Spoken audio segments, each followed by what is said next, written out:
Okay, in this game, guys, this list is going to be piloted by my brother-in-law, Corey. This is going to be Blades of Khorne, the Flayed, 1960 points. The list is going to have a battle regiment and a warlord battalion. The warlord battalion is going to be taken to give an extra prayer. The general is going to be the Bloodthirster here of Unfettered Fury for the 3d6 charge. He's going to have the no ward aura as well as the ability to become a priest.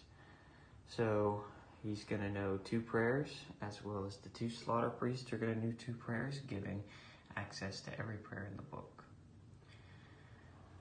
He's going to be taking the Wrath Axe, a unit of 10 Skull Reapers, a unit of 3 Mighty Skull Crushers, 2 units of Bloodreavers, a unit of 20 Blood Warriors, a Bloodsecrator, and a Bloodstoker.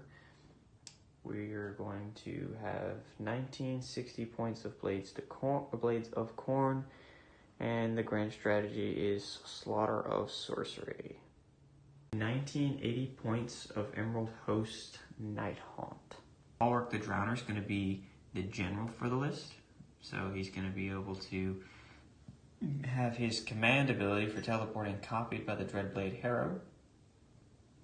So I should be able to teleport 2 units each turn. Lady Olender is going to be taking Spectral Tether, so she'll also be able to teleport. I have a battle regiment and a warlord battalion. My warlord battalion enhancement is going to be an extra spell, so Lady Olender is going to have Seal of Shaiish and Spectral Tether. The Guardian of Souls is going to have Shade Mist and Hoarfrost. The other battalion is and the other artifact is going to be the Beacon of Nagashazar for returning 1 model for each summonable unit on the table, and it's going to be held by the Dreadblade Harrow. The other heroes in the list are going to be my favorite model in probably all of Age of Sigmar, the Lord Executioner, for his Staring Death in the Face ability for -1 to wound, and the Cruel Gas Cruciator for his reduction of damage incoming to terrified units. I'm also going to be taking the Mortalis Terminexus, and hopefully be able to return some wounds dealt to the Spirit Hosts as well as the heroes. That is going to bring me to 1980 points of Emerald Host Nighthaunt. Alright, here we are. We're playing a game of Age of Sigmar. This is Geomantic Pulse is the battle plan. It's going to be Nighthaunt Emerald Host with 2 units of 9 Spirit Hosts against the Flayed Khorne, mostly mortals with the Unfettered Fury. Turn 1 was issued to the Khorne player, Corey, who's been learning how to play Age of Sigmar. This is the first game in the new season. We've played a few test games here and there, and we've got some prayers off. We've also done some damage to ourselves. But, stacking Blood Tithe, moving into the movement phase. End of turn 1 for the Blades of Khorne. They successfully complete their battle tactic for Intimidate the Invaders, scoring 2 points for holding 1 objective and 2 for their battle tactic. Alright, end of movement for Nighthaunt turn 1. I failed all of my magic. I rolled a 1 on all 3 of the spells, so I didn't want to risk it by throwing primal magic dice at it. Teleported forward, copying the command, pulling my big coalition of heroes forward. This is the end of the shooting phase. Lady Olender did 5 mortal wounds with lifting the veil, did a few damage with the Cruel Gas Cruciator, priming up for a charge over here, the Hex Wraiths and the Spirit Hosts. Going into charge phase, Nighthaunt. End of Nighthaunt turn 1. I forgot my battle tactic and completely failed it. Surround to Destroy was a battle tactic taken. I was able to stack -1 to hit, -1 to save, and the -1 to wound from the Lord Executioner on that unit there. Did quite a lot of damage. Emerald Curse went off. I got a few little plank chip damage here, there, and yon. The Hex Wraith completely whiffed over here. Did 1 wound after it was all said and done. The Spirit Hosts killed this unit after Battle Shock down to 1. Battle Shock, quite a few guys fled over here. Lady O did mortal wounds, shot with a Cruel Ghast, and failed my battle tactic, only going to be scoring a few points here. Going into Nighthaunt turn 2, won the roll-off. End of top of turn 2 for Nighthaunt. We killed 2 of the Mighty Skull Crushers who fled to Battle Shock. Killed the one last Bloodreaver that was left over from the impact damage by the hardest. 1 damage, failed the final ward. Got some Strike Blasts off over here. Really didn't do a ton of damage to the Blood Warriors. Got in over here, failed to do any impact damage, failed to do any damage. Suffered a few more wounds here and there from the 4+ D3 from the entrance at Rage.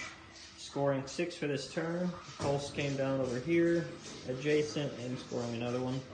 So brings it to 7 points to 3 going into Khorne turn 2. End of Khorne turn 2. Did some cool cheeky piling in with the Lord Executioner, killed the Slaughterpriest, took a lot of damage over here from the Comet and all the other damage and stuff. Not enough to make Nighthaunt do a Battle Shock. Lost the Hex Raids, lost the General. These guys died, the Reavers did. We're up to 4 blood ties. And we're going into the roll-off for turn 2. Okay.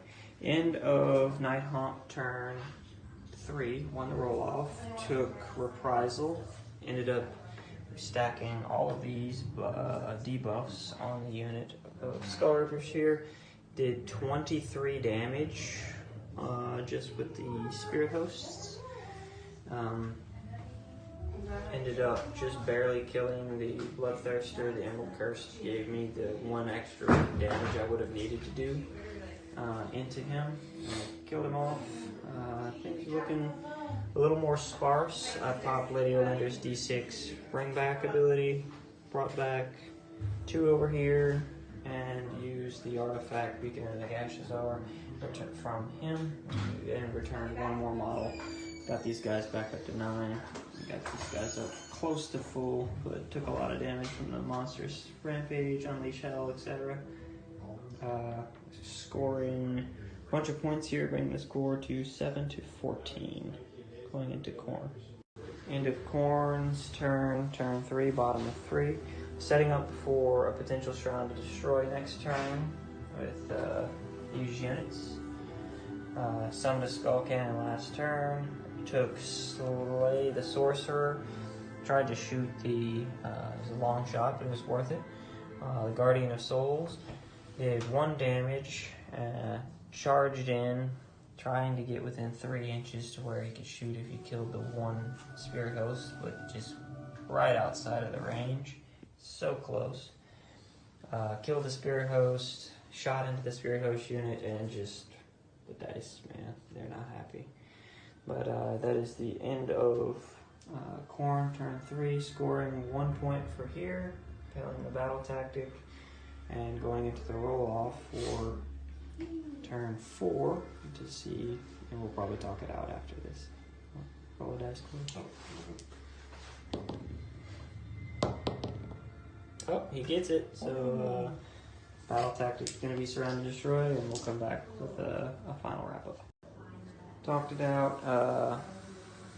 Corey was able to get Surround and Destroy, scored another 4 points for his turn and won the roll-off. I would be able to get 2 more battle tactics somewhat easily in the coming turns, bringing the final score to 30 to 14 for a Nighthaunt victory. Lots of fun. Thanks for tuning in.